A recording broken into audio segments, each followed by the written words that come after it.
ग्रंथ साहिब महाराज जियां दी पावन और पवित्र हजूरी अंदर अमृत वेले तो सुभाएमान गुरु रूप गुरु प्यारी साध संगत जीव सतगुरु जी ने अपार बख्शिश रहमत की जो पावन पवित्र अमृत वेले की दात सतगुरु जी ने सानू बख्शिश की है। अमृत वेले तो गुरु दरबार दी हाजरियां भर के उस अकाल परमात्मा वालों मिले हुए जिंदगी दे अमोलक समय नूं सफलिया करन दा यतन गुरु कृपा दे नाल कर रहे सतगुरु धन श्री गुरु ग्रंथ साहिब महाराज जी अमृत वेले तख्तां ते प्रकाशमान हो के जो पावन उपदेश पावन हुक्म सतगुरु जी सानू बख्शिश करते हैं। यह पावन बचन सतगुरु धन श्री गुरु अर्जन देव महाराज जी की मुबारक रसना तो उच्चारण किए आप सिख संगतां ने सरवण किए।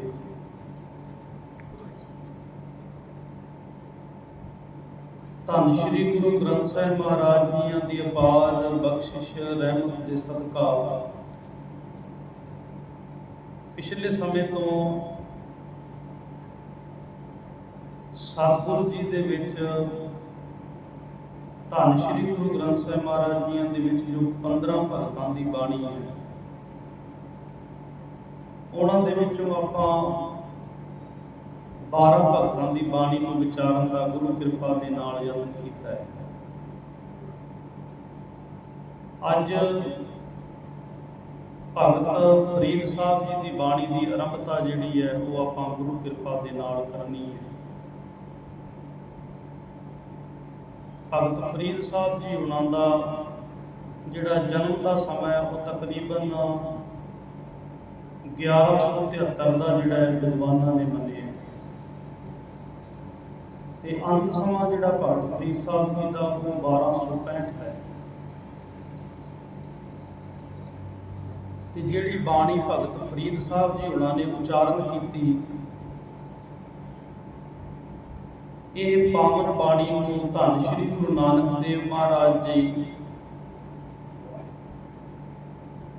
भगत फरीद साहब जी के जिहड़े पोता चेले हुए ने जिन्हां दा नाम शेख ब्रह्म है उन्होंने दे कोलों सतगुरु जी जदों उदासियां के समय मेरे मालक गए थे उस समय ये बाणी को सतगुरु जी इकट्ठा करके लेके आए थे।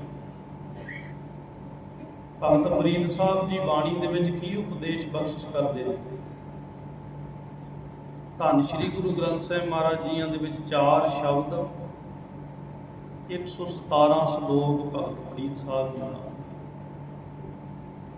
जदों आपां घर दे विच अखंड पाठ साहिब जां सहज पाठ की आरंभता करवाउंदे हां अक्सर लोगों का ये मत हुंदा है ये मन की भावना होंदी कि सवेरे भगत फरीद साहब ते भगत कबीर साहब जी के श्लोक जिहड़े सुने जाण वो श्लोक जिहड़े ने समझ विच भी आउंदे ने। अज इस पावन बाणी की आरंभता आपां करके सतगुरु धन श्री गुरु ग्रंथ साहिब महाराज जी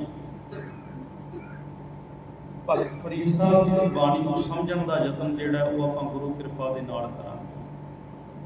पहला शब्द भगत फरीद साहब जी उन्हां दा पावन राग आसा दे विच 488 अंग ते सुभाएमान है। यह पावन शब्द है आसा शेख फरीद जियो की बाणी एक ओंकार सत गुर प्रसाद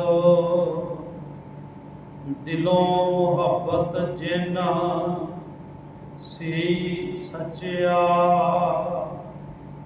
ਜਿਨ ਮਨ ਹੋਰ ਮੁਖ ਹੋਰ, ਸੇ ਕਾਂਡੇ ਕੱਚਿਆ। ਰਤੇ ਇਸ਼ਕ ਖੁਦਾਏ, ਰੰਗ ਦੀਦਾਰ ਕੇ। ਵਿਸਰਿਆ ਜਿਨ ਨਾਮ, ਤੇ ਭੋਏ ਭਾਰ ਥੀਏ। ਇਹ ਪਾਵਨ ਸ਼ਬਦ ਜਦੋਂ ਧੰਨ ਸ਼੍ਰੀ ਗੁਰੂ ਅਰਜਨ ਦੇਵ ਮਹਾਰਾਜ ਜੀਆਂ ਨੇ ਬਾਣੀ ਦੀ ਇਕੱਤਰਤਾ ਹੀ ਕਰਕੇ ਰਾਮਸਰ ਸਾਹਿਬ ਸਰੋਵਰ ਦੇ ਉੱਤੇ ਭਾਈ ਗੁਰਦਾਸ ਜੀ ਨੂੰ ਲਖਾਰੀ ਲਾ ਕੇ ਸਤਿਗੁਰੂ ਜੀ ਨੇ ਧੰਨ ਸ਼੍ਰੀ ਗੁਰੂ ਗ੍ਰੰਥ ਸਾਹਿਬ ਮਹਾਰਾਜ ਜੀਆਂ ਦੀ ਵਿੱਚ ਸੰਪੂਰਨ ਭਗਤਾਂ ਦੀ ਬਾਣੀ ਜਿਹੜੀ ਆ ਉਹ ਦਰਜ ਕੀਤੀ। ਤੇ ਧੰਨ ਸ਼੍ਰੀ ਗੁਰੂ ਅਰਜਨ ਦੇਵ ਮਹਾਰਾਜ ਜੀਆਂ ਨੇ ਜਿੰਨਾ ਸਤਿਕਾਰ ਬਾਣੀ ਦੇ ਵਿੱਚ ਭਗਤਾਂ ਨੂੰ ਦਿੱਤਾ ਹੈ, ਉਹ ਸਤਿਕਾਰ ਦੁਨੀਆ ਦੇ ਲੋਕਾਂ ਨੇ ਨਹੀਂ ਦਿੱਤਾ। ਜਦੋਂ ਸਤਿਗੁਰੂ ਜੀ ਨੇ ਭਗਤ ਬਾਣੀ ਨੂੰ ਲਿਖਵਾਉਣਾ ਕਰਾਇਆ, ਉਦੋਂ ਭਗਤਾਂ ਦੇ ਨਾਮ ਦੇ ਨਾਲ ਜੀਓ ਜੀ ਸ਼ਬਦ ਜ਼ਰੂਰ ਸਤਿਗੁਰੂ ਜੀ ਨੇ ਲਿਖਿਆ। ਤੇ ਜਿਹੜਾ ਜੀ ਸ਼ਬਦ ਹੈ ਉਹ ਸਤਿਕਾਰਯੋਗ ਸ਼ਬਦ ਹੈ। ਜਦੋਂ ਅਸੀਂ ਕਿਸੇ ਨੂੰ ਬੁਲਾਉਂਦੇ ਆ ਨਾ ਜੀ ਕਰਕੇ, ਇਹ ਸਤਿਕਾਰ ਦਾ ਸ਼ਬਦ ਹੈ। ਇੱਥੇ ਸਤਿਗੁਰੂ ਧੰਨ ਸ਼੍ਰੀ ਗੁਰੂ ਅਰਜਨ ਦੇਵ ਮਹਾਰਾਜ ਜੀ ਨੇ ਜਦੋਂ ਬਾਣੀ ਲਿਖੀ ਤੇ ਫਿਰ ਸਰਲੇਖ ਪਾਇਆ, ਆਸਾ ਸ਼ੇਖ ਫਰੀਦ ਜੀਓ ਕੀ ਬਾਣੀ। ਰਾਗ ਆਸਾ ਹੈ, ਇਹ ਪਾਵਨ ਬਾਣੀ ਭਗਤ ਫਰੀਦ ਸਾਹਿਬ ਜੀ ਦੀ ਹੈ। ਤੇ ਸ਼ੇਖ ਇਹ ਇੱਕ ਜਾਤੀ ਸੀ ਭਗਤ ਸਾਹਿਬ ਜੀ ਦੀ। ਸ਼ੇਖ ਜਾਤੀ ਦੇ ਭਗਤ ਫਰੀਦ ਸਾਹਿਬ ਜੀ ਉਹਨਾਂ ਦੀ ਬਾਣੀ ਜਿਹੜੀ ਹੈ ਆਸਾ ਰਾਗ ਦੇ ਵਿੱਚ ਆਰੰਭ ਹੁੰਦੀ ਹੈ।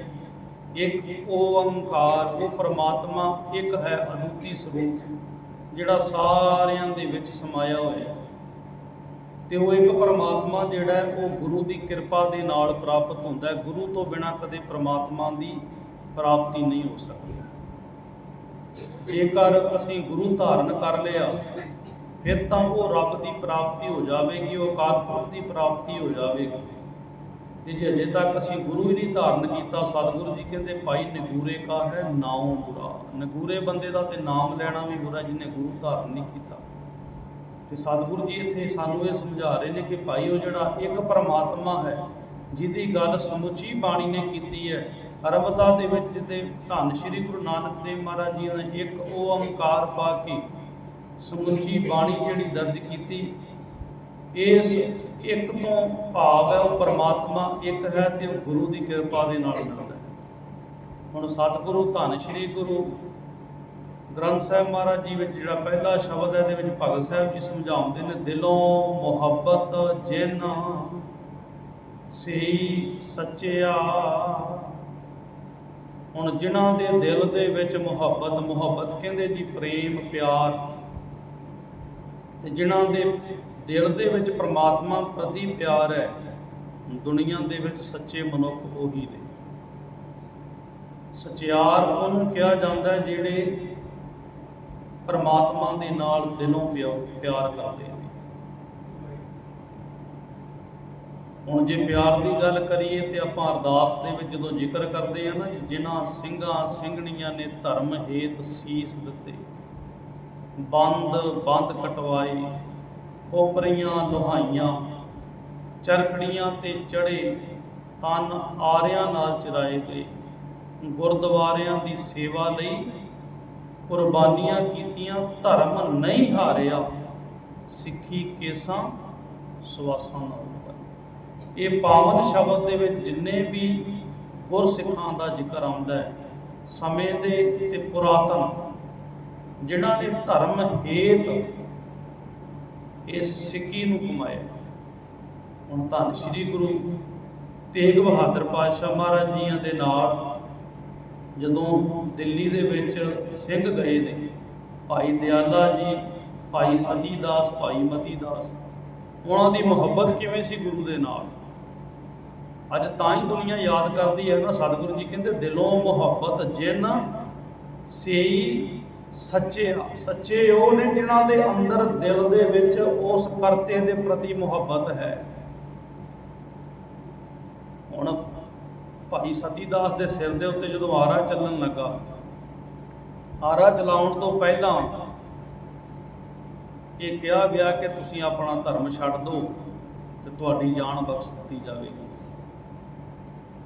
ਤੇ ਭਾਈ ਸਤੀਦਾਸ ਜੀ ਕਹਿਣ ਲੱਗੇ ਕਿ ਧਰਮ ਛੱਡਣਾ ਜਿਹੜਾ ਪਾਪ ਹੈ, ਆਰਾ ਪਿਆਰਾ ਲਗਤ ਹੈ ਧਰਮ ਛੋੜਨਾ ਪਾਪ।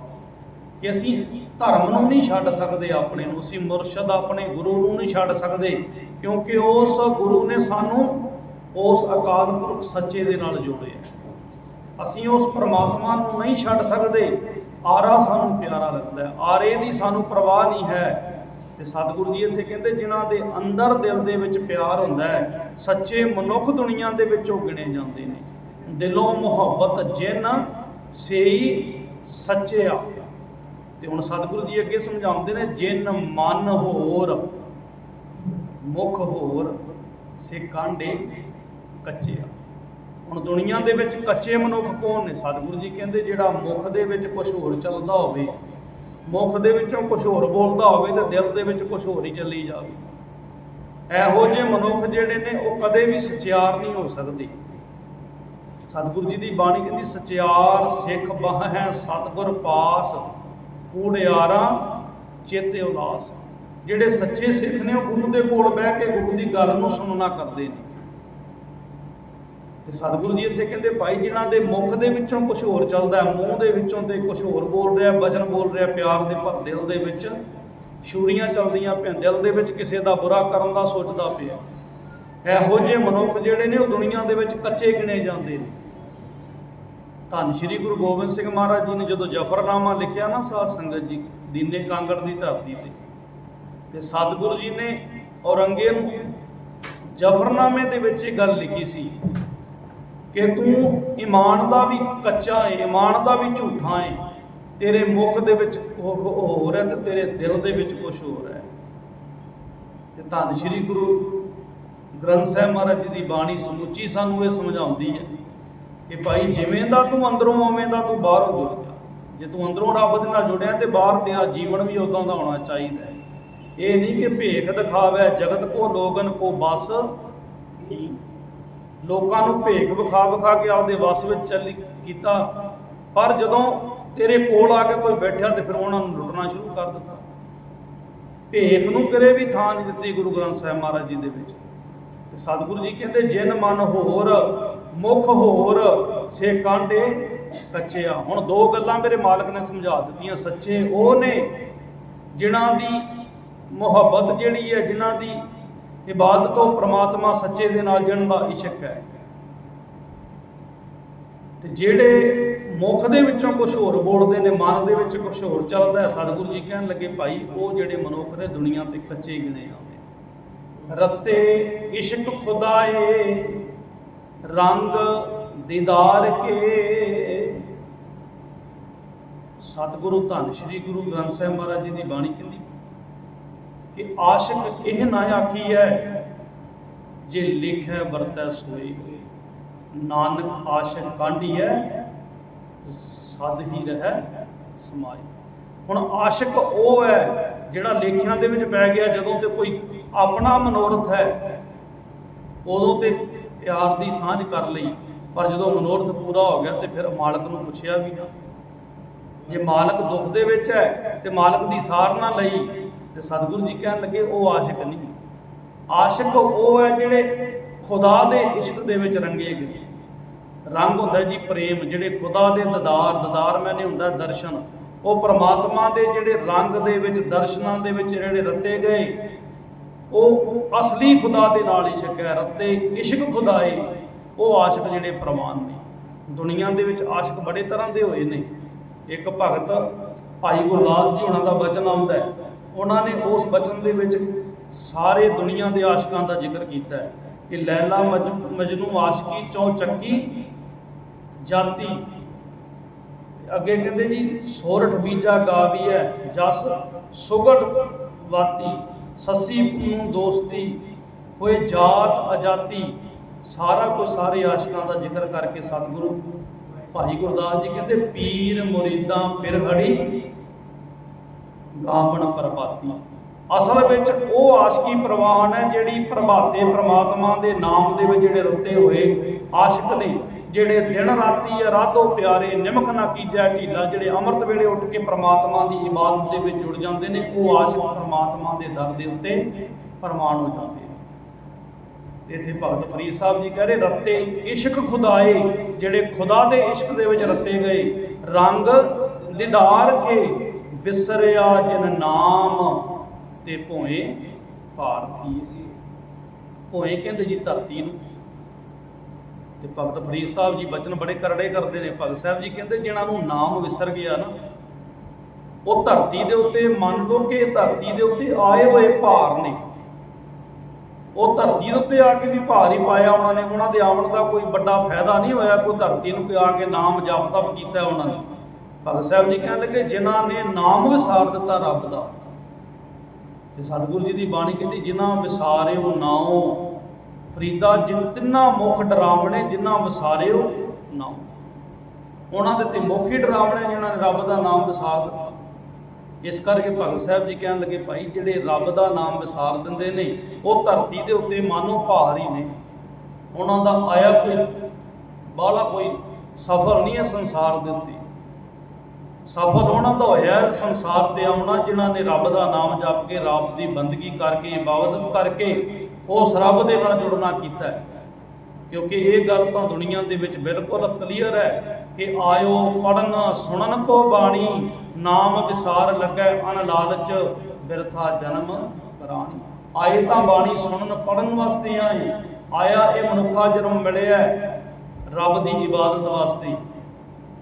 ਤੇ ਜੇ ਬੰਦੇ ਨੇ ਨਾਮ ਹੀ ਵਿਸਾਰ ਦਿੱਤਾ ਰੱਬ ਦਾ, ਫਿਰ ਸਤਿਗੁਰੂ ਜੀ ਕਹਿਣ ਲੱਗੇ ਭਾਈ ਉਹ ਧਰਤੀ ਦੇ ਉੱਤੇ ਭਾਰ ਹੈ। ਰਹਾਓ ਆਪ ਲੀਏ ਲੜ ਲਾਏ ਦਰ ਦਰਵੇਸ਼ ਸੇ, ਦਰ ਕਹਿੰਦੇ ਜੀ ਦਰਵਾਜ਼ੇ। ਉਹ ਪ੍ਰਮਾਤਮਾ ਨੇ ਆਪ ਆਪਣੇ ਲੜ ਨਾਲ ਲਾ ਕੇ ਆਪਣੇ ਦਰ ਦੇ ਉੱਤੇ ਪ੍ਰਵਾਨ ਕਰ ਲਿਆ। ਕਿਹਨਾਂ ਨੂੰ? ਜਿਨ੍ਹਾਂ ਨੇ ਰੱਬ ਦਾ ਨਾਮ ਜਪਿਆ। ਆਪ ਲੀਏ ਲੜ ਲਾਏ, ਇਹ ਪ੍ਰਮਾਤਮਾ ਕਿਰਪਾ ਕਰ ਸਾਨੂੰ ਆਪਣੇ ਲੜ ਦੇ ਨਾਲ ਲਾ ਲਿਆ, ਆਪਣੇ ਪੱਲੇ ਦੇ ਨਾਲ ਲਾ ਲਿਆ। ਦਰ ਦਰਵੇਸ਼ ਸੇ, ਉਹ ਦਰਵੇਸ਼ ਦਰ ਦੇ ਉੱਤੇ ਪ੍ਰਵਾਨ ਹੋ ਜਾਂਦੇ ਨੇ ਜਿਹੜੇ ਪ੍ਰਮਾਤਮਾ ਦੇ ਦਰ ਦੇ ਮੁਤਾਜ ਹੁੰਦੇ ਨੇ, ਜਿਹੜੇ ਕਿਸੇ ਦੀ ਮੁਤਾਜਗੀ ਨਹੀਂ ਕਰਦੇ। ਤੇ ਜਿਹੜਾ ਕਿਸੇ ਦਾ ਮੁਤਾਜ ਬਣ ਜਾਂਦਾ ਹੈ ਨਾ, ਤੇ ਸਤਿਗੁਰੂ ਜੀ ਕਹਿੰਦੇ ਭਾਈ ਉਹ ਫਿਰ ਲੋਕਾਂ ਦੀ ਮੁਤਾਜੀ ਜੋਗੇ ਰਹਿ ਜਾਂਦਾ, ਫਿਰ ਰੱਬ ਦੀ ਮੁਤਾਜਗੀ। ਜਿਹੜੇ ਰੱਬ ਦੇ ਮੁਤਾਜ ਹੋ ਜਾਂਦੇ ਨੇ ਫਿਰ ਕਿਸੇ ਦੇ ਅੱਗੇ ਹੱਥ ਨਹੀਂ ਅੜਦੇ। ਆਪ ਲੀਏ ਲੜ ਲਾਏ ਦਰ ਦਰਵੇਸ਼ ਸੀ, ਜਿਹੜੇ ਪ੍ਰਮਾਤਮਾ ਨੇ ਆਪ ਆਪਣੇ ਲੜ ਦੇ ਨਾਲ ਲਾ ਲਈ, ਜਿਹੜੇ ਆਪਣੇ ਪੱਲੇ ਦੇ ਨਾਲ ਲਾ ਲਈ। ਸਤਿਗੁਰੂ ਜੀ ਕਹਿਣ ਲੱਗੇ ਭਾਈ ਉਹ ਐਸ਼ ਜਿਹੜੇ ਆਸ਼ਿਕ ਨੇ ਰੱਬ ਤੋਂ ਸਦਾ ਹੀ ਬੰਦਗੀ ਦੀ ਇਬਾਦਤ ਦੀ ਖੈਰ ਜਿਹੜੀ ਹੈ ਉਹ ਮੰਗਦੇ ਨੇ।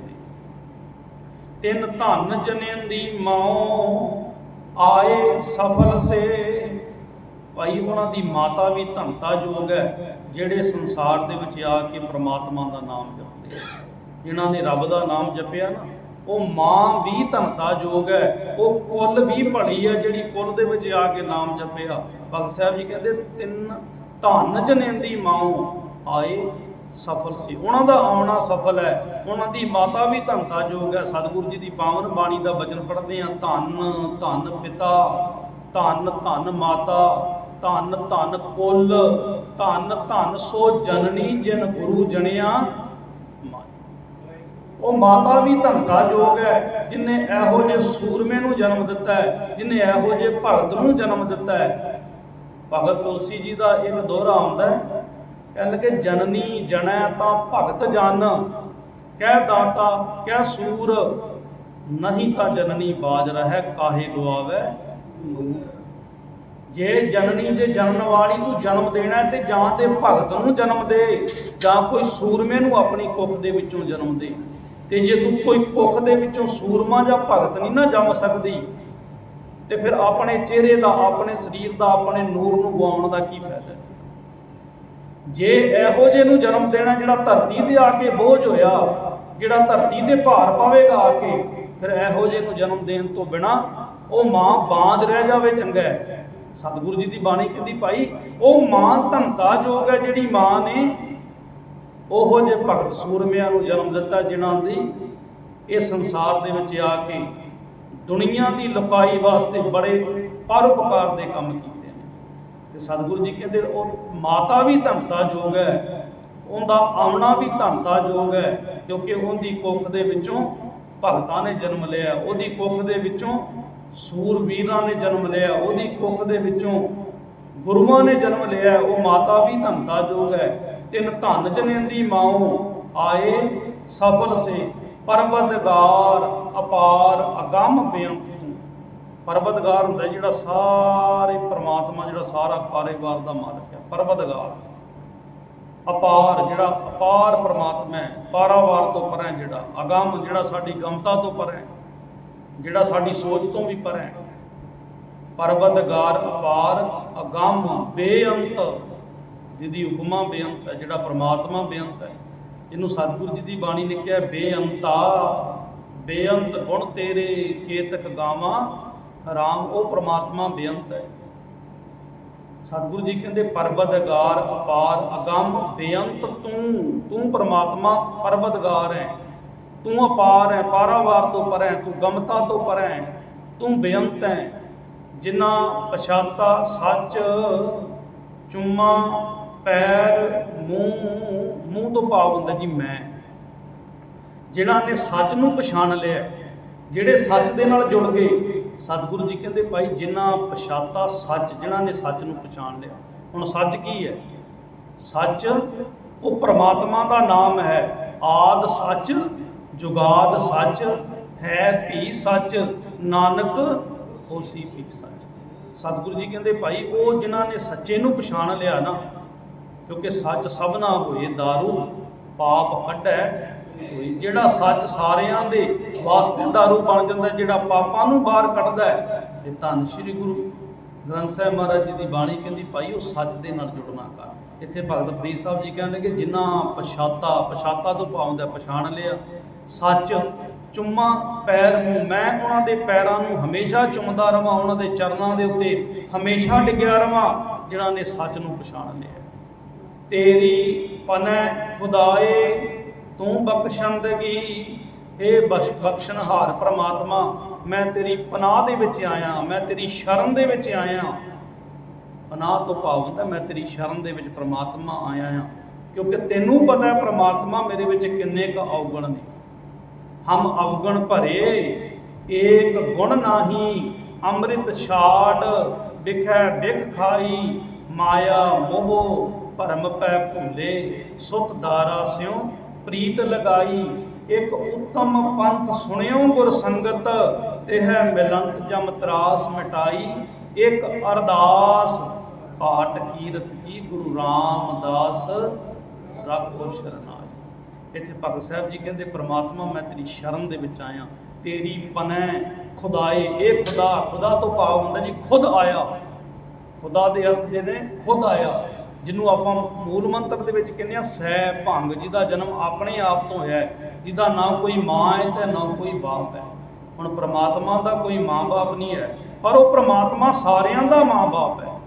ਉਹ ਆਪ ਸਾਰਿਆਂ ਦਾ ਮਾਂ ਬਾਪ ਹੈ, ਉਹਦਾ ਕੋਈ ਮਾਂ ਬਾਪ ਨਹੀਂ ਹੈ। ਇੱਥੇ ਪ੍ਰਮਾਤਮਾ ਧੰਨ ਸ਼੍ਰੀ ਗੁਰੂ ਭਗਤ ਫਰੀਦ ਸਾਹਿਬ ਜੀ ਕਹਿੰਦੇ ਇਹ ਖੁਦ ਆਏ ਪ੍ਰਮਾਤਮਾ ਮੈਂ ਤੇਰੀ ਸ਼ਰਨ ਦੇ ਵਿੱਚ ਆਇਆ। ਤੇਰੀ ਪਨੈ ਖੁਦਾਏ ਤੂੰ ਬਖਸ਼ੰਦਗੀ, ਇਹ ਪ੍ਰਮਾਤਮਾ ਤੂੰ ਸਦਾ ਹੀ ਸਾਡੇ ਔਗਣਾਂ ਨੂੰ ਬਖਸ਼ਣ ਵਾਲਾ ਹੈ। ਤੂੰ ਸਦਾ ਹੀ ਔਗਣਹਾਰਿਆਂ ਨੂੰ ਬਖਸ਼ਦਾ ਹੈ। ਜਿਹੜਾ ਤੇਰੀ ਸ਼ਰਨ ਵਿੱਚ ਆ ਜਾਂਦਾ ਹੈ, ਜੋ ਸ਼ਰਨ ਆਵੈ ਤਿਸ ਕੰਠ ਲਾਵੈ, ਇਹ ਬਿਰਧ ਸੁਆਮੀ ਸੰਦਾ। ਪ੍ਰਮਾਤਮਾ ਤੇਰਾ ਬਿਰਧ ਇੱਦਾਂ ਦਾ ਹੈ, ਜੇ ਕੋਈ ਪਾਪ ਕਰਕੇ ਵੀ ਤੇਰੇ ਦਰ ਦੇ ਉੱਤੇ ਆ ਕੇ ਕਹਿ ਦਵੇ ਨਾ ਹਮ ਅਪਰਾਧੀ ਸਦ ਭੂਲਤੇ ਤੁਮ ਬਖਸ਼ਣਹਾਰੇ, ਤੂੰ ਪ੍ਰਮਾਤਮਾ ਬਖਸ਼ਾਂਦਾ ਹੈ ਤੇ ਤੂੰ ਬਖਸ਼ ਦੇਣਾ। ਸ਼ੇਖ ਫਰੀਦੈ ਖੈਰ ਦੀਜੈ ਬੰਦਗੀ। ਹੁਣ ਭਗਤ ਫਰੀਦ ਸਾਹਿਬ ਜੀ ਖੈਰ ਕਿਹੜੀ ਮੰਗਦੇ ਪਏ ਨੇ ਰੱਬ ਦੇ ਦਰ ਤੋਂ? ਉਸ ਪਰਵਤਗਾਰ ਦੇ ਦਰ ਦੇ ਉੱਤੋਂ ਖੈਰ ਕਿਹੜੀ ਮੰਗਦੇ ਪਏ ਨੇ? ਭਗਤ ਫਰੀਦ ਸਾਹਿਬ ਜੀ ਕਹਿੰਦੇ ਸ਼ੇਖ ਫਰੀਦੈ ਖੈਰ, ਇਹ ਪ੍ਰਮਾਤਮਾ ਜੇ ਮੇਰੀ ਝੋਲੀ ਵਿੱਚ ਕੁਛ ਪਾਉਣਾ ਹੈ ਨਾ ਤੇ ਮੇਰੀ ਝੋਲੀ ਦੇ ਵਿੱਚ ਇੱਕ ਖੈਰ ਪਾ ਦੇ। ਉਹ ਖੈਰ ਹੈ ਦੀਜੈ ਬੰਦਗੀ। ਪ੍ਰਮਾਤਮਾ ਮੈਨੂੰ ਆਪਣੀ ਬੰਦਗੀ ਦੀ ਖੈਰ ਜਿਹੜੀ ਆ ਉਹ ਮੇਰੀ ਝੋਲੀ ਦੇ ਵਿੱਚ ਪਾ ਦੇ, ਤਾਂ ਜੋ ਤੇਰੀ ਇਬਾਦਤ ਦੇ ਵਿੱਚ ਮੈਂ ਜੁੜਿਆ ਰਵਾਂ, ਤੇਰੀ ਹਰ ਟਾਈਮ ਤੇਰੀ ਬੰਦਗੀ ਦੇ ਵਿੱਚ ਮੈਂ ਜੁੜਿਆ ਰਵਾਂ। ਮੇਰੇ ਤੇ ਇੱਕ ਕਿਰਪਾ ਕਰ, ਮੈਨੂੰ ਆਪਣੀ ਬੰਦਗੀ ਦੀ ਦਾਤ ਦੇ ਦੇ, ਕਿਉਂਕਿ ਤੇਰੀ ਬੰਦਗੀ ਦੇ ਵਿੱਚ ਹੀ ਇਸ ਸੰਸਾਰ ਦੇ ਵਿੱਚ ਸਭ ਕੁਝ ਹੈ। ਤਾਂ ਹੀ ਧੰਨ ਸ਼੍ਰੀ ਗੁਰੂ ਰਾਮਦਾਸ ਮਹਾਰਾਜ ਜੀ ਨੇ ਇਹੀ ਗੱਲ ਸਾਨੂੰ ਸਮਝਾਈ ਹੈ ਨਾ कि भाई गुर सतगुर का जो सिख अखाए, सो भड़के उठ हर नाम ते आवे। उदम करै भलके प्रभाती, इशनान करै अमृत सर नहावै। क्योंकि पता है बंदगी की दात जिहड़ी है गुरु के दर तो मिलनी है। गुरु कृपा करे सानू बंदगी की दात साडी झोली विच पा देवे, तां जो असीं इस संसार दे विच आ के उस परमात्मा की बंदगी करके इस सच्चे की दरगाह दे विच प्रवान हो जाइए। गुरु कृपा करे पावन विचारा करदे एक नहीं बेअंत भुल्लां हो जांदियां। गुरु की